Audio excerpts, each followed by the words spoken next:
حضرت عبداللہ ابن عمر رضی اللہ تعالیٰ عنہ ان کے ایک دوست تھے، وہ آئے ان کے پاس اور کہا کہ میں شام جانا چاہتا ہوں۔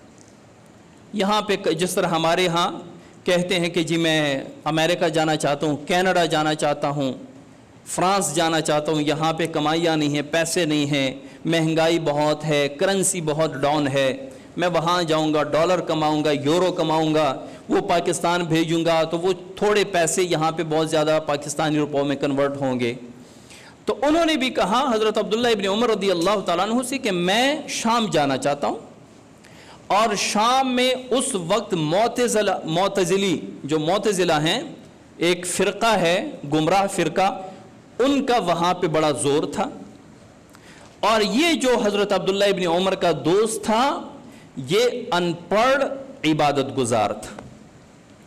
اب یہ دو لفظ ہیں، ان پڑھ زیادہ غیروں کے شکنجے میں آنے والا وہ بندہ ہوتا ہے جو ہو ان پڑھ لیکن دیندار ہو۔ جو بے دین ہو اس نے دینداروں یا دین کی باتیں سننی ہی نہیں ہے، چاہے وہ گمراہ طبقہ اس کو دعوت دے رہا ہے یا دیندار طبقہ دے رہا ہے۔ تو جو دیندار ہے، دین کی محبت رکھنے والا ہے، وہ دو طرح کے ہیں، یا صاحب علم ہوگا یا بے علم ہوگا۔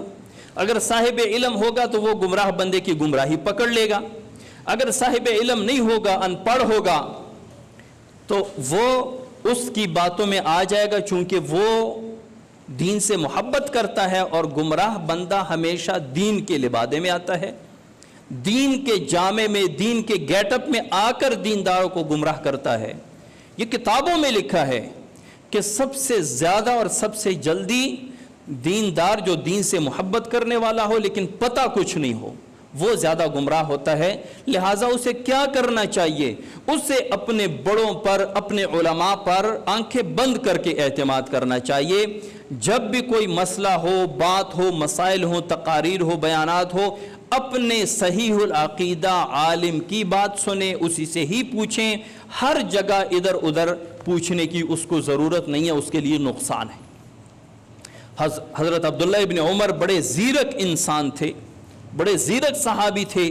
وہ سمجھ گئے کہ میرا یہ دوست دوست ہے، دیندار ہے، لیکن ان پڑھ ہے، دین کے بارے میں کچھ جانتا نہیں ہے، یہ وہاں جائے گا، معتزلی کے ہاتھ چڑھ جائے گا اور گمراہ ہو جائے گا۔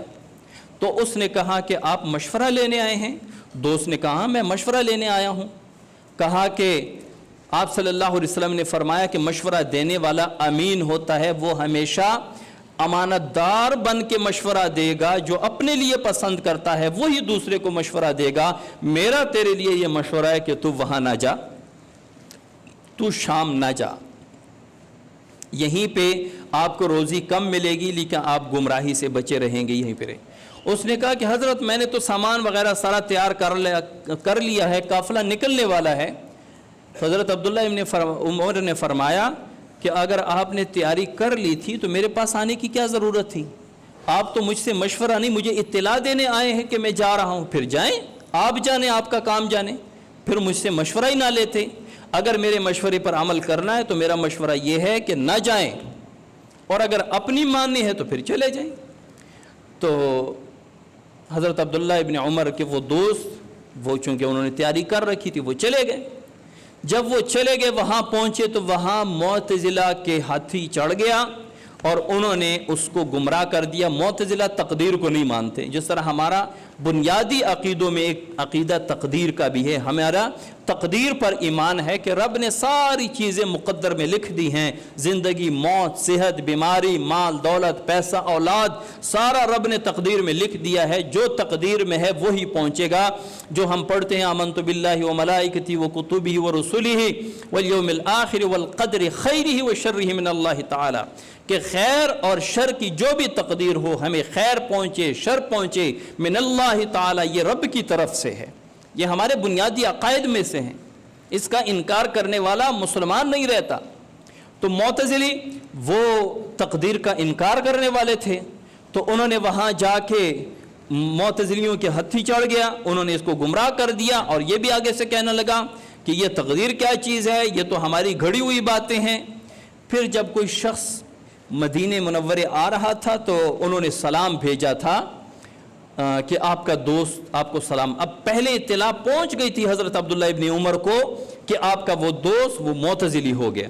تو جب انہوں نے سلام بھیجا تو حضرت عبداللہ ابن عمر نے فرمایا کہ نہ ان کا میں نے سلام قبول کرنا ہے، نہ میرا سلام اس کو نہ پہنچانا ہے. نہ سلام میں نے قبول کرنا ہے، نہ ان کو میرا سلام کسی نے پہنچانا ہے. کیونکہ حضرت عبداللہ ابن عمر سمجھ رہے تھے کہ غلط صحبت میں جا کر یہ گمراہ ہو جائے گا.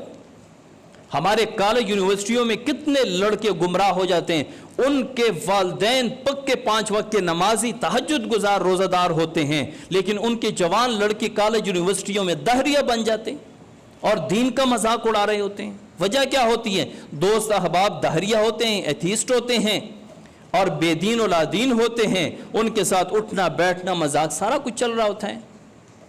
ایک دن وہ بھی جا کے بے دین ہو جاتے ہیں. تو اپنی صحبت جو ہے وہ پاک کریں، اپنی اولاد کی صحبت دوستی وہ پاک کریں، کیونکہ پاک لوگوں کے ساتھ بیٹھنے اٹھنے سے بندہ پاک ہو جاتا ہے، گندے لوگوں کے ساتھ اٹھنے بیٹھنے سے بندہ گندا ہو جاتا ہے. اچھے لوگوں کے ساتھ بیٹھو گے چلو پھرو گے بھی تو لوگ کیا کہیں گے کہ ماشاءاللہ وہ تو بہت اچھے لوگوں کے ساتھ اس کا اٹھنا بیٹھنا ہے. آپ پر بغیر دیکھے سمجھے لوگ آپ پر اعتماد کر لیں گے کہ اس کا اٹھنا بیٹھنا اچھے لوگوں کے ساتھ ہے. اور اگر اٹھنا بیٹھنا غلط لوگوں کے ساتھ ہے تو جو دیکھے گا وہ آپ کے بارے میں بغیر تحقیق کی یہ کہے گا کہ یہ اچھا آدمی نہیں ہے، کیونکہ اس کا اٹھنا بیٹھنا غلط لوگوں کے ساتھ، اس کا اٹھنا بیٹھنا بدکاروں کے ساتھ نشیوں کے ساتھ ہے. اللہ کریم ہمیں عمل کی توفیق عطا فرمائے اور ہمیں اپنی صحبت کو پاک رکھنے کی توفیق عطا فرمائے. وما علینا الا البلاغ.